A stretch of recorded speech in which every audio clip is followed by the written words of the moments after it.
Азыр сөз Кыргыз Республикасынын Жогорку Кеңешинин депутаты, Бүтүн Кыргызстан парламенттик фракциясынын лидери Атахан Кимсенбаевич Мадумаровго берет. Саламатсыздар, урматтуу замандаштар. Бүгүн ушул жерге салтанатка келип отурган улуу жаш азаматтар. Азыр ушул Абсамат Масалиевичтин бүгүн туулган күнүн белгилеп атканда, гүл коюп атканда, жанын эмгегин эскерип атканда, ушу кишиге керекпи ушул нерселер деген суроо туулат да. Бул кишиге кереги жок. Бул нерселердин баары бүгүнкү тирүүлөргө керек. Өсүп келаткан жаңы муунга керек. Бүгүнкү иштеп аткан, иштейм деп аткан азаматтарга керек. Себеп ушу кишинин өмүрү өрнөк болуп жасаган иштеринин баары азыр аңызга айланып, легендага айланып бараткандыгын күн санап тарых далилдеп келатат. Бул киши ушул Фрунзе шаарынын ошол мезгилдеги биздин борборубуздун жетекчиси болуп тургандагы элге көргөн камкордугу, мен ошол архив кызматына ыраазычылык билдиргим келет. Архив кызматы жакында бир китеп чыгарыптыр, ушундай бир демилгени колго алыптыр. Ушул мезгилге чейин биздин жөнөкөй жарандарга, окурмандарга белгисиз болуп келген миңдеген документтер бар. Аны ошолор жарыкка чыкпай келет. Кээ бир учурда атайын жарыкка чыгарылбай келет. Ошол демилге көтөрүп жарыкка чыгарган кездеринде бир-эки эле жерин айтып өтөйүн. Ошол Бишкек шаарында, Фрунзе шаарына жетекчи болуп туруп, биздин Фрунзе шаарында келип окуп аткан мектеп окуучуларына эгерде ата-энеси малчы болуп, койчу болуп, чабан болуп, жылкычы болуп, алыс жерде жүргөндөрдүн бүтүндөй баарынын бекер тамак менен, бекер кийим кече менен, бекер жатакана менен камсыз кылуу жөнүндөгү чечими чыкканы бул нукура Абсамат Масалиевичтин ошол Исхак Разаковдун түздөн түз шакирт экендигинин белгиси. Исхак Разаков бүтүндөй республикадагы мектеп балдарына бекер тамак уюштурган болсо, Абсамат Масалиевич өзгөчө көңүл буруп, ошол чабандардын, жылкычылардын, саанчылардын балдарына алыскы кыштоолордо калып, балдары бул жакта окуп, ата-энеси алыста. Билесиздер, биздин республика мал чарбалуу республика эле, агрардык республика эле. Мына ушул жактан өзгөчө бир көңүл бөлгөндүгү бул ар бир балага аталык мээрим деп койсок болот. Бүгүн тилекке каршы андай нерсе жок, тескерисинче мектептердеги жыйнап аткан акчаларды ата-энеси токтото албай келатат. Ал кезде тескерисинче өкмөт ошол ата-энеге жардам катарында ушундай камкордуктарды көргөн. Андан башка ушул союз тарап кеткенден кийин айрыкча ушул кен казгандарды, көмүр казгандарды, ошолордун баары жыргалаң болобу, башка бир жер кен байлыктарын иштеткен азаматтар болобу, аларга өзгөчө көңүл бурулуп, мына биз 10 жылдай чогуу иштедик. Ошонун ичинде мына Бешбуркан деген жерге өзгөчө ар бир жылында ошол мамлекеттик бюджетке киргизип 10 миллион сомдон ашык акча бөлүп, ушул шахтерлорду сактап калалы деп жүргөн аракеттери. Биз индустриалдык мамлекет болушубуз керек деген аракеттери. Москвадагы иштеп жүргөн кезиндеги жасаган эмгектери.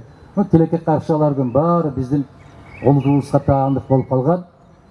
Азыр айтылды, алдыда айтыла турган сөздөр көп дегенде, дагы көптөгөн дастандар бар бул кишинин. Баскан турганы, жүргөнү, мына азыр бүгүнкү заманда көрүп атабыз. Бир аз жерге жетекчи болуп баргандан кийин үйлөрү кандай өзгөрүп атат, кызматтары кандай өзгөрүп атат, унаалары кандай өзгөрүп атат. Бул киши ошол 6 жылдай Ысык Көл областынын жетекчиси болуп, 6 жылдай республиканын жетекчиси болуп отуруп, артында мына Турдакын Усубалиевич экөөнүн бир өтүк оңдой турган дагы бир күркөсү калган жок. Бир гезит сата турган дагы бир күркөсү калган жок. Же бир нан сата турган бир кичинекей күркөсү калган жок. Азыр райондун акими болуп калган эле болсо, ошол райондун базары ошол кишиники акимдики. Мына чыныгы адамдар, чыныгы нукура, көкүрөгү элим жерим деп соккон азаматтардын жасай турган иштери ушул. Элге өрнөк. Тилекке каршы бизде элибизде залкар инсандардын бүтүндөй бүт баарын көз өткөндөн кийин гана эстейбиз. Ошондон кийин гана айтабыз. Себеп кандайдыр бир себептер менен бул нерселер айтылбай келет. Абсамат Масалиевич жөнүндө көптөгөн сөздөрдү айтсак болот. Биз баягы кыскача бир адамгерчилик сапатын айтып өткөндө, мен өткөндө да ушул жерде туруп айттым эле. Бул киши улууга да, кичүүгө да бирдей мамиле жасагандыгы. 10 жыл болду, 10 жылдын ичинде бир да жолу үнүн көтөрбөгөндүгү. Биз ушул кишиге окшойбуз деп аракет кылабыз. Бирок мүнөз деген мүнөз, заман деген заман. Кээде ушундай бир чыдабай кеткениңде кайтарыңды айтып жибересиң, дээриңди деп жибересиң. Бул кишиден жеңишти 2 жолу урдалып кеткен. Мына ошол биринчи президентти шайлап атканда дагы бул киши жеңишке жетишкен. Бул тарых далилдеп келатат. Ошого түздөн түз катышкан кишилердин дагы моюнга алуусу бар. Булар дагы чыгат. Кудай буйрса, мына ошондо дагы Абсамат Масалиевич биринчи эле көрсөтүлгөндө Кыргыз Республикасынын туңгуч президенти болуп шайланган. Бирок бир 4 куйтунун аркасы менен бюллетендер жокко чыгарылган. Аны жаштар билиш керек. Замандаштары жакшы билет. Экинчи жолу 95-жылкы элдик шайлоодо дагы Абсамат Масалиевичтин республика боюнча 58% добуш алгандыгы бул да факт. Бул да чындык. Бул да тарыхый. Кийин бүгүн болбосо эртең чыга турган бул тарыхый факт.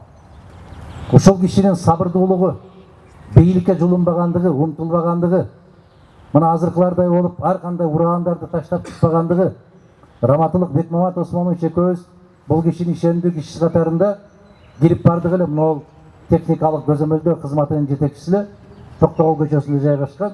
Ошол жерге барсак айтты, мен эгерде түшүнүп турам, билип турам, эгерде мен ушул 58% алдым деп чыксам, анда эл экиге бөлүнүп калат.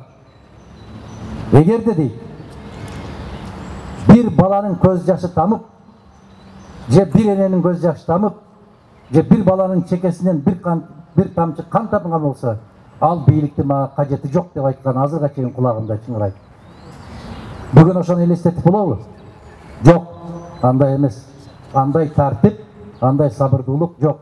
Мына ошол ак үйдүн алдында могул жерден кирип баратканда Масалиев кетсин деп анча-мынча жанагындай чатырларды тигип алып, Топчубек Тургуналиевдер баш болуп, баштарын байлап алып, бул киши кетсин деп турганда, Кудайдын куттуу күнү эрте менен келатып, мына ошол кишилерге кирип, амандашып, ден соолугун карагыла деп дарыгерлерге тапшырып, курсактары токпу, чайы барбы, наны барбы дегендей кылып эмелестеткиле. Бүгүн ошондой болуп турган кишилерге бүгүнкү кызматкерлер бар, алардын ден соолугун сурап аткан.